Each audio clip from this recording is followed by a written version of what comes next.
L'information de 23 h sur RTI1. Madame, monsieur, bonsoir. À présent, les titres sommaires de ce journal. Retour de l'ancien président Laurent Gbagbo et de Charles Blé Goudé. La main tendue du chef de l'État Alassane Ouattara est saluée par les populations ivoiriennes et la classe politique. Tous y voient une action de cohésion et de réconciliation nationale. Le nouveau gouvernement, c'est 41 personnalités n'ayant pas plus de 68 ans. Un gouvernement générationnel, rajeuni, resserré et envoyé au combat pour réaliser la vision d'une Côte d'Ivoire solidaire. Les Ivoiriens disent attendre beaucoup de cette nouvelle formation. On le voit dans le dossier politique de ce jeudi. Et le gouvernement mis en mission pour le rayonnement de la Côte d'Ivoire et une meilleure prise en compte des aspirations des Ivoiriens. C'est l'action publique sous contrôle permanent, prévient le Premier ministre. Une nouvelle dynamique insufflée par le président de la République. Bienvenue dans ce 23 h. Le président Ouattara déclare que Gbagbo et Blé Goudé sont libres de rentrer en Côte d'Ivoire. Il le déclarait hier à l'entame du premier conseil du nouveau gouvernement ivoirien. Alassane Ouattara a dit prendre acte de cette décision d'acquittement prononcée par la Cour pénale internationale. Le président de la République a d'ailleurs énuméré des mesures accompagnant ce retour. Une décision saluée par la classe politique et les populations. Le point d'Alexis Ouedraogo. L'annonce intervient une semaine après l'acquittement de l'ancien président Laurent Gbagbo et Charles Blé Goudé jugés pour crimes contre l'humanité par la CPI. Ils sont libres de rentrer en Côte d'Ivoire quand ils le souhaitent. Les frais de voyage de M. Laurent Gbagbo ainsi que ceux des membres de sa famille seront pris en charge par l'État de Côte d'Ivoire. Une annonce aussitôt saluée par les populations qui y voient un véritable coup d'accélérateur au processus de réconciliation nationale engagé dans le pays. Aujourd'hui, s'il y a quelque chose dont les Ivoiriens ont vraiment besoin, je pense bien que c'est de la réconciliation. Alors moi, je dirais que c'est une très bonne initiative qui vraiment va arranger toute la population ivoirienne. Pour ma part, c'est une très bonne décision, étant donné qu'il représente le père de tous les Ivoiriens. C'est tout à fait normal de rapprocher tous les enfants autour de la table et voir dans quelle mesure orienter le développement. Donc c'est une bonne initiative. La décision du président est salutaire parce que pour moi, ça va renforcer plus ou moins cette solidarité-là dont on parle, dont le président parle dans son programme. Ça va penser aussi à consolider la paix entre les Ivoiriens et ça va contribuer à réconcilier la Côte d'Ivoire véritablement. Et avec les populations, l'opposition ivoirienne, le professeur Georges Armand Ougna, président de la plateforme EDS et député de Yopougon, salue la mesure. Je dois dire que cette annonce me réjouit et je salue cette annonce qui va véritablement dans le sens de la réconciliation nationale à laquelle aspire profondément le peuple de Côte d'Ivoire. Le président Laurent Gbagbo et le ministre Charles Blé Goudé sont des Ivoiriens, quoi de plus normal qu'ils rentrent chez eux et qui plus est acquittés définitivement par la Cour pénale internationale. C'est tout à fait normal, je salue cette décision. Au RHDP, l'on ne s'étonne pas de cette annonce. Le parti est depuis longtemps résolu à consolider le climat de paix dans le pays. Le président Alassane Ouattara a toujours fait preuve de grandeur d'esprit. Il est d'un humanisme à nul autre pareil. Il a créé un ministère en charge de la réconciliation nationale et de la cohésion nationale. Quoi de plus normal que de dire à Laurent Gbagbo de rentrer dans son pays pour être conforme à ses propres exigences. Nous disons que le président de la République a lancé un grand message, non seulement à l'endroit de tous les Ivoiriens, mais en particulier à l'endroit de l'opposition, pour dire que le temps de la réconciliation est arrivé. Et nous devons tous nous inscrire dans la voie de cette réconciliation-là. Fin 2020, toujours dans la droite ligne de ce processus de réconciliation, les autorités ivoiriennes avaient déjà octroyé à l'ancien président deux passeports, un ordinaire et l'autre diplomatique. Voilà une décision qui renforce la cohésion et la réconciliation nationale selon les populations. Décryptons ensemble à présent la charge de la nouvelle équipe gouvernementale. Elle devra relever le défi d'une Côte d'Ivoire plus solidaire et compétitive, avec un effectif resserré et rajeuni, un tout nouveau dynamisme et insufflé à l'action publique. Et pour atteindre les objectifs, les membres du gouvernement seront régulièrement évalués. On voit cela avec Adama Koné. Lendemain de week-end pascal, un vent nouveau souffle au palais présidentiel. La messe est dite sur la mission du nouveau gouvernement. L'équipe Patrick Achi doit retrousser les manches et pour cause. Le gouvernement dont j'ai l'honneur de coordonner l'action sous votre haute autorité sera un gouvernement de mission et un gouvernement de combat. Et pour aller à ce combat, celui du développement, le président Alassane Ouattara donne l'allure à adopter. Je vous demande de travailler en équipe, de faire preuve d'une grande humilité et d'être au contact des populations afin de mieux les servir. Mesurant la charge de ces conseils qui sonnent comme un rappel à la rigueur, Patrick Achi entend prendre le taureau par les cornes et mener la cadence. J'exigerai de chacune et de chacun des membres de ce gouvernement le meilleur, en les amenant moi-même à toujours pousser à l'extrême l'expression de leur talent. Le 10 ans, le Premier ministre a en mémoire l'obligation de résultat attendue par le chef de l'État, qui d'ailleurs, fidèle à l'exigence de qualité, compte suivre personnellement l'action gouvernementale. Je vous demande, Monsieur le Premier ministre, de me produire régulièrement un document d'évaluation du travail des différents membres du gouvernement. Si la solidarité gouvernementale commande une synergie d'action, elle s'appuie toutefois sur des valeurs intrinsèques. Le destin est individuel.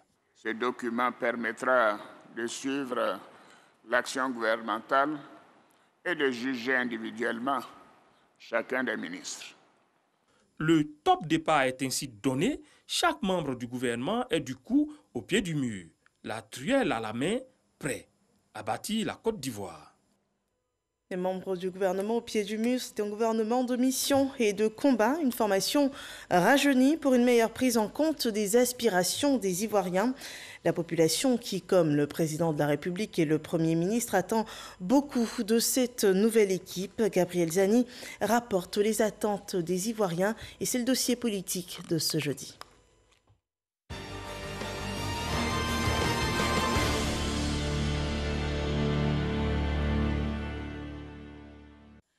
Au cours de ce quinquennat, le président Alassane Ouattara et le chef du gouvernement vont mettre en œuvre une politique économique, sanitaire, sécuritaire et sociale vigoureuse pour le développement du pays. C'est ce qui ressort du premier discours de Patrick Achi. Le gouvernement n'aura en effet qu'un seul objectif, la mise en œuvre diligente et réussie de votre programme de société sur la période 2021-2025, fondée sur notre vision 2030 d'une Côte d'Ivoire solidaire.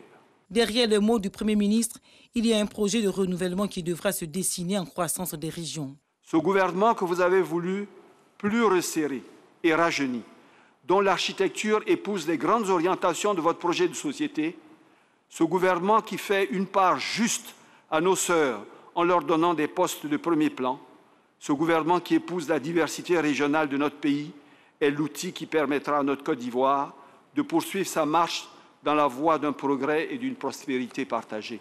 14 districts, y compris les 2 districts autonomes de Yamoussoukro et d'Abidjan.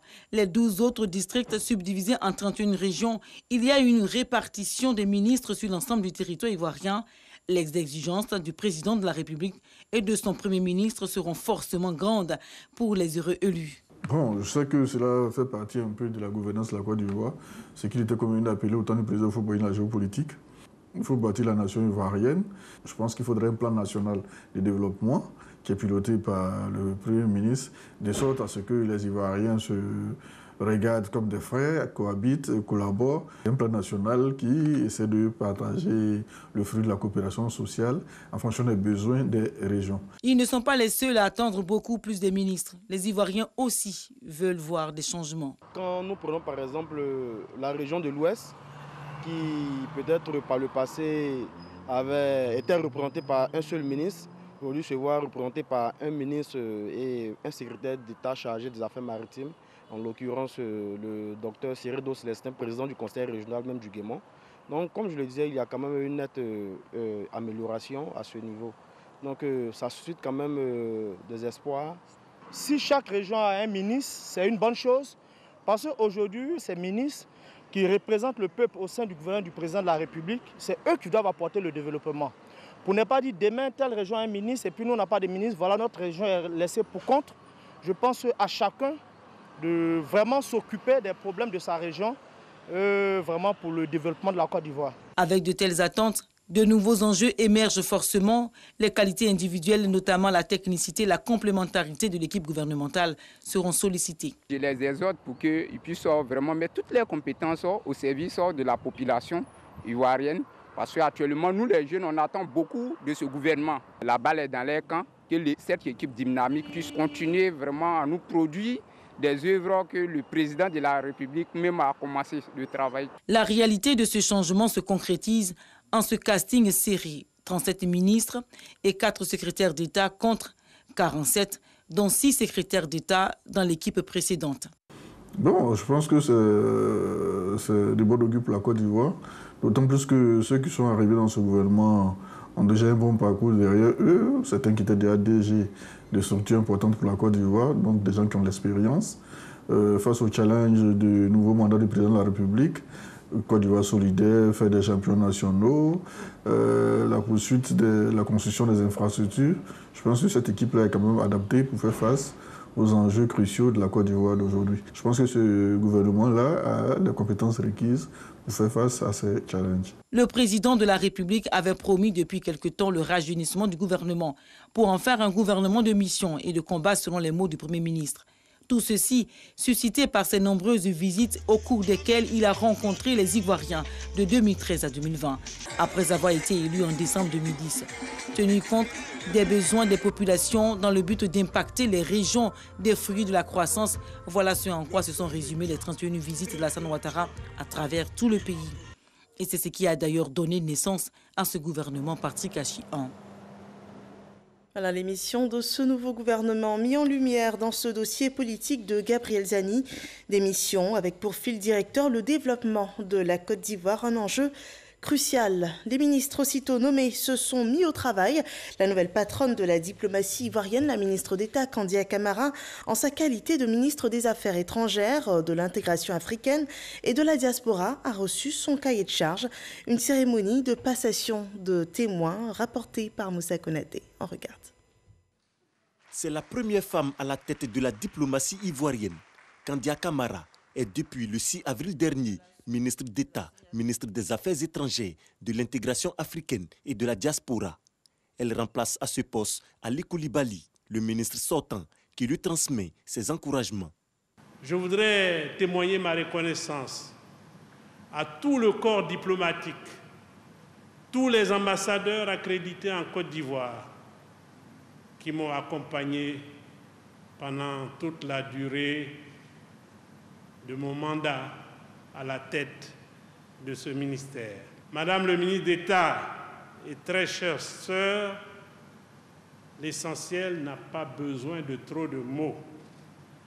Alors, je vous souhaite bon vent, bonne chance à toi et à notre diplomatie. Se réjouissant de succéder à un ami, un frère, un compagnon de lutte, la ministre d'État se dit confiante pour les défis à relever.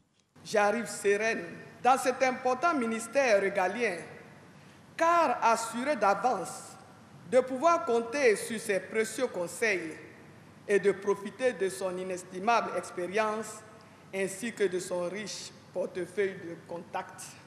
Suivant les instructions du chef de l'État et sous l'encadrement de mon aîné, son Excellence Monsieur le ministre Ali Koulibaly, Nous mènerons en conséquence une diplomatie de veille stratégique, de promotion économique, mais aussi de promotion de nos ressources humaines au plan international, en rapport avec les objectifs que nous aurons définis et avec la claire conscience que nous devons faire de la Côte d'Ivoire un pays inscrit à jamais sur la carte d'un monde en paix. Avant sa nomination au poste de ministre d'État, ministre des Affaires étrangères, de l'intégration africaine et de la diaspora, Kandia Camara était ministre de l'Éducation nationale, un département ministériel qu'elle a occupé pendant 10 ans. Un autre ministre s'est installé à son nouveau poste, Téné Birahima Ouattara. Il est le nouveau ministre de la Défense et de la Sécurité. Il souhaite œuvrer pour le bien-être et la sécurité des Ivoiriens à Boussanogo. Téné Birahima Ouattara reçoit les honneurs militaires. Nommé le mardi 6 avril dernier, Téné Birahima Ouattara prend officiellement fonction en qualité de ministre d'État, ministre de la Défense. Il reçoit des mains du secrétaire général du gouvernement les dossiers de son département ministériel. Mais avant, Téné Birahima Ouattara recevra les félicitations du directeur du cabinet du ministère de la Défense. Monsieur le ministre d'État, vous êtes sur un terrain que vous connaissez déjà. Dans le cadre de l'intérim que vous avez assuré à la tête du ministère de la Défense, dans vos fonctions ministérielles antérieures à la présidence et en tant que membre du Conseil national de sécurité. À ce titre, aucune question liée à la défense et à la sécurité de notre pays ne vous échappe. Après réception des dossiers, Téné Birahima Ouattara a traduit sa gratitude au chef de l'État Alassane Ouattara, chef suprême des armées, puis a rendu hommage à son prédécesseur, feu le Premier ministre et ministre de la Défense Ahmed Bakayoko. Je voudrais avoir une pensée pour mon prédécesseur, le Premier ministre, ministre de la Défense Ahmed Bakayoko, mon jeune frère, sitôt arraché à notre affection. Je peux porter témoignage que Ahmed était un homme exceptionnel. Il nous a toujours impressionnés par ses qualités de travail, son dévouement, sa fidélité. Que le Tout-Puissant l'accueille en son paradis céleste. Conscient des défis qui l'attendent, le ministre d'État, ministre de la Défense, s'est engagé à tout mettre en œuvre pour le bien-être des Ivoiriens et leur sécurité. Je voudrais féliciter l'ensemble des forces armées de Côte d'Ivoire pour l'atteinte des objectifs que feu le Premier ministre Ahmed Bakayoko leur a fixés. Nous devons donc continuer sur cette lancée pour relever les défis qui s'imposent encore à nous, à savoir la lutte contre les bandes terroristes et criminelles qui sévissent dans la sous-région, le renforcement de la coopération militaire avec les pays frères et amis, l'assistance et la protection des populations et de leurs biens, bien entendu, la poursuite de l'amélioration des conditions de vie et de travail de l'ensemble des personnels de la défense. Anciennement ministre des Affaires présidentielles, Téné Birahima Ouattara succède au Premier ministre et ministre de la Défense Ahmed Bakayoko, décédé le 10 mars dernier.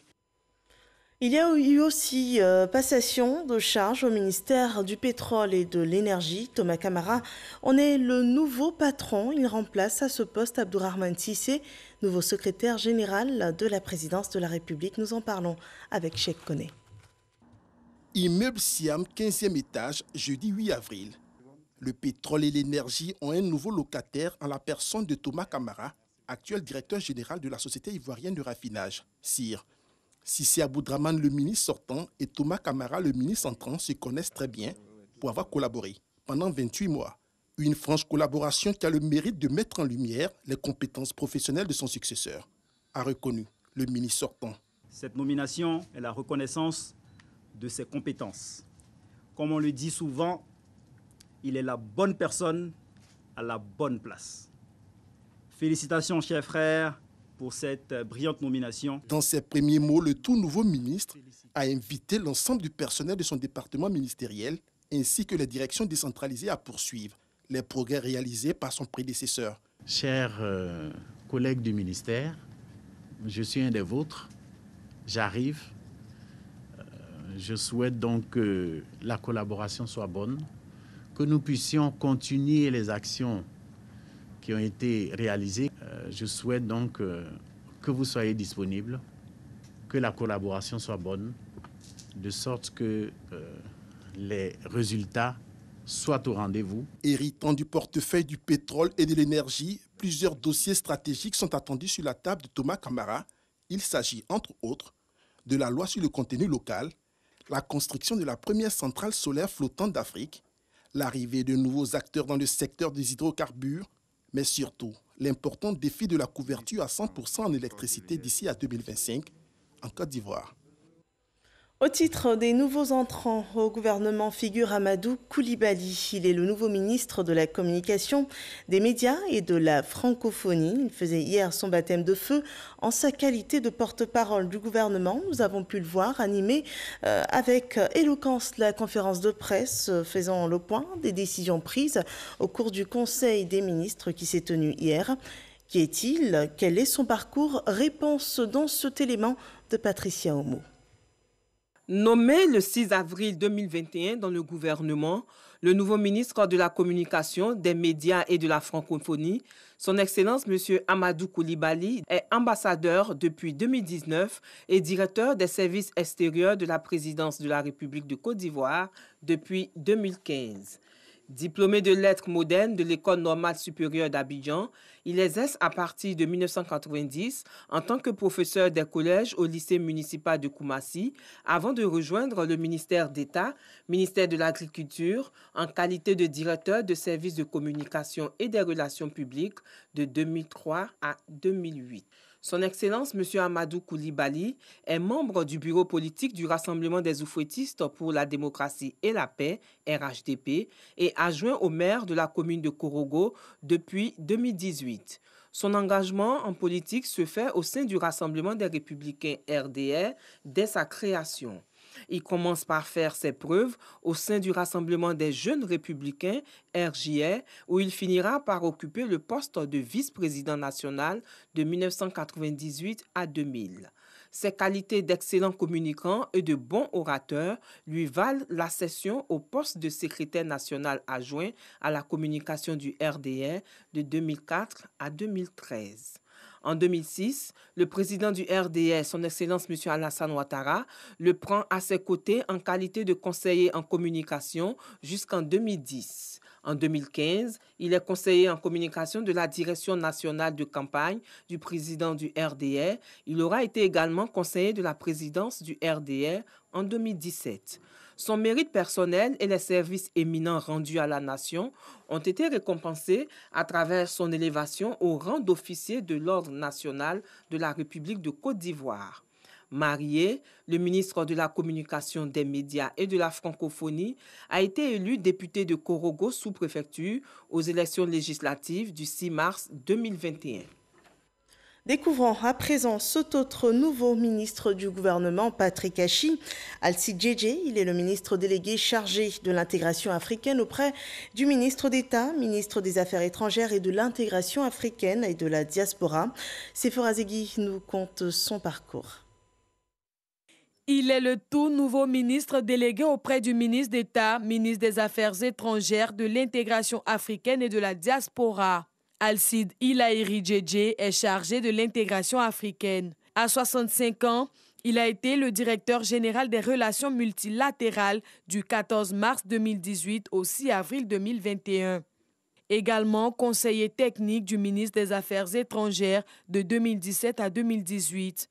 Au cours de sa carrière de diplomate, Alcide Ilaïri Djedje a été le représentant permanent de la Côte d'Ivoire auprès de l'Organisation des Nations Unies à New York de 2006 à 2010 et conseiller diplomatique du président de la République.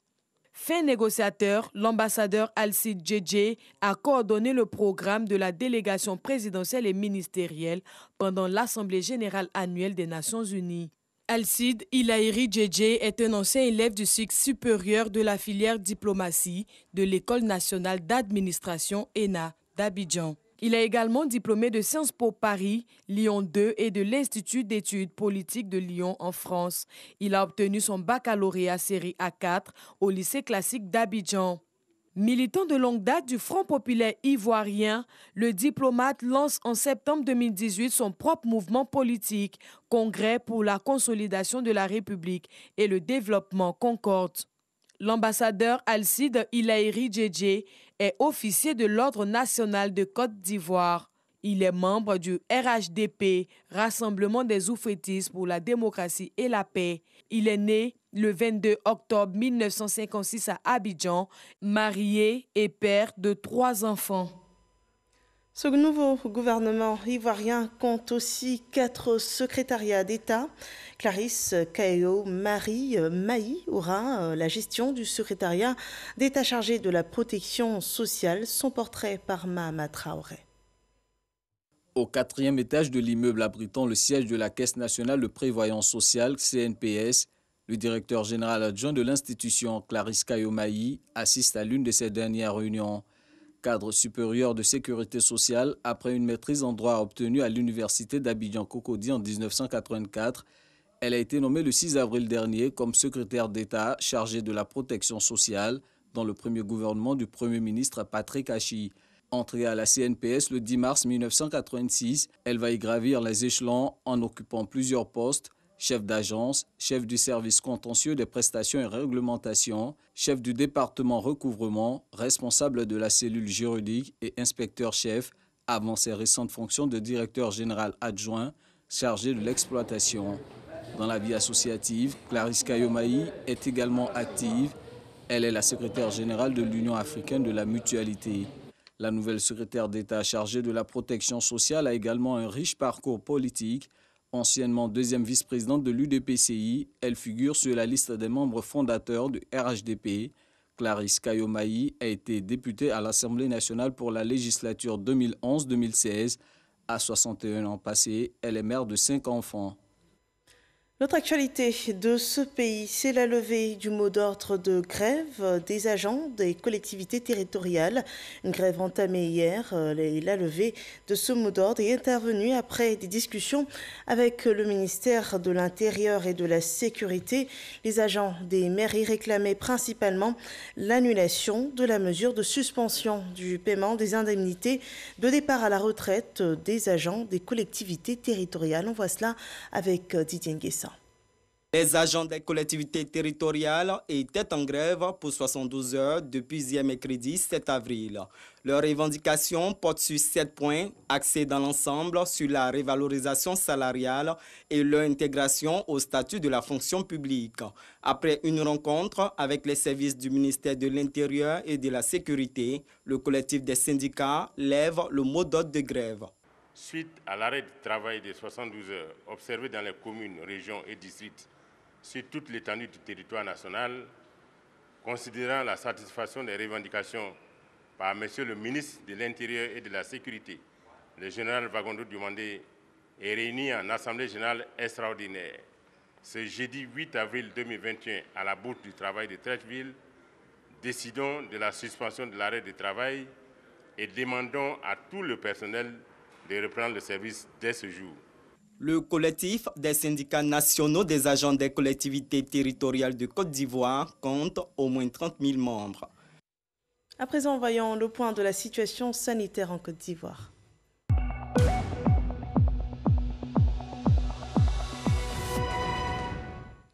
Le ministère de la Santé et de l'Hygiène publique a enregistré ce jeudi 8 avril 2021 95 nouveaux cas, 312 nouvelles guérisons et 1 cas de décès. La Côte d'Ivoire totalise ainsi 44 975 cas confirmés, dont 43 758 personnes déclarées guéries, 258 personnes malheureusement décédées. Il reste encore 959 cas actifs. Le point de la campagne de vaccination lui présente un total de 56 082 personnes vaccinées en tout en Côte d'Ivoire du 1er mars au 8 avril 2021. L'Afrique résiste à la pandémie, c'est une déclaration de l'OMS. La Covid-19 sur le continent ne se comporte pas comme dans le reste du monde. Les chiffres des contaminations et de la mortalité sont très inférieurs à ceux de l'Europe ou de l'Amérique du Nord. Pour comprendre cette dynamique particulière de l'épidémie sur le continent, les chercheurs du Nord et du Sud travaillent ensemble. Plusieurs facteurs expliquant cette situation sont relevés. Tout d'abord, la démographie. La population étant en moyenne plus jeune, il y a beaucoup moins de personnes vulnérables sur le continent africain. Une protection par des anticorps et les réponses des pays à l'épidémie, notamment la fermeture des frontières, le contrôle des populations, des mesures qui se sont avérées efficaces. C'est la fin de ce rendez-vous d'information. Merci de nous avoir suivis. Je vous retrouve demain dès 10h sur RT1 pour la suite de l'actualité sur RT1. Bonne soirée chez vous.